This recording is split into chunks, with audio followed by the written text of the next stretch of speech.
The next thing here. Okay, the next thing that's happening is Arab-Israeli riots. Now, it's important to note you have inside of Israel, you have Palestinians and you have Arab Israelis. Okay, the difference between them is Israeli citizenship. Palestinians live in what the world calls the West Bank, what we like to refer to as Yehuda v'Shomron. Arabs live inside of what we call mainland Israel, within the outside the green lines. They live in cities like Yaffo and Ramla, and those are Israeli cities. Now, most Arab citizens of Israel, and there are over 2 million citizens of Israel that are Arabs, live inside of their own villages that are exclusively Arab. Jews don't live.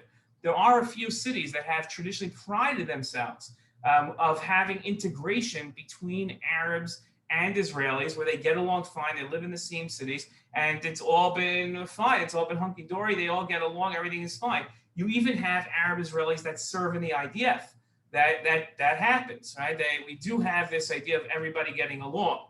Now that's being tested in cities like Lod, Lod is the prime example of where there's been no problems with Arab Israelis and Jews together. What you're finding now is for the first time, you're finding that there is actual violence between them, to the point of where there has been rioting in places like Lod. This is a picture behind me of a synagogue that Arabs burnt.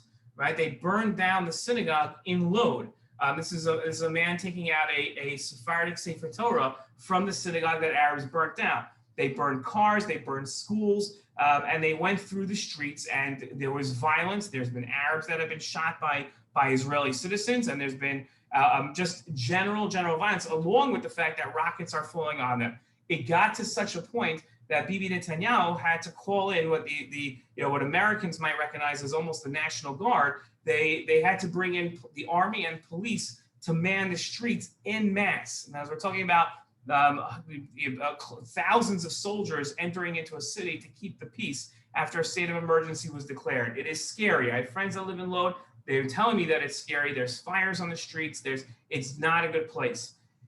This puts to test what we talked about earlier about the Ram Party and Mansour Abbas, which is an Arab-Israeli party, which ran on this platform of saying, we are going to set aside the Palestinian issue and look for it Arab-Israeli first.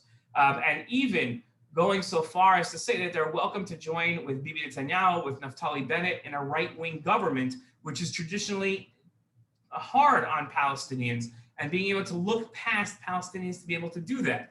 That's a huge move that was very surprising to people.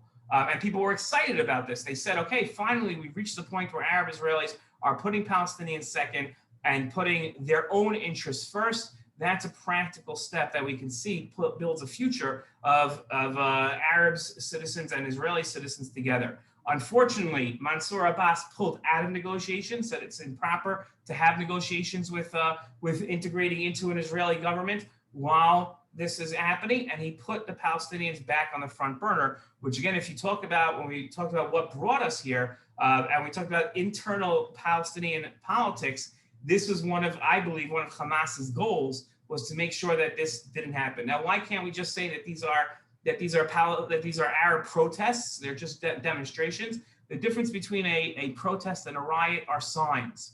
When you have a demonstration, you have a protest, people bring signs. They have chants that talk about a goal that they're trying to achieve. The chants in Lod are death to Jews. There are no signs. There's rocks, there's Molotov cocktails. They're burning synagogues. That's not a protest, that's a riot, and that's what's been happening. Okay, so that's the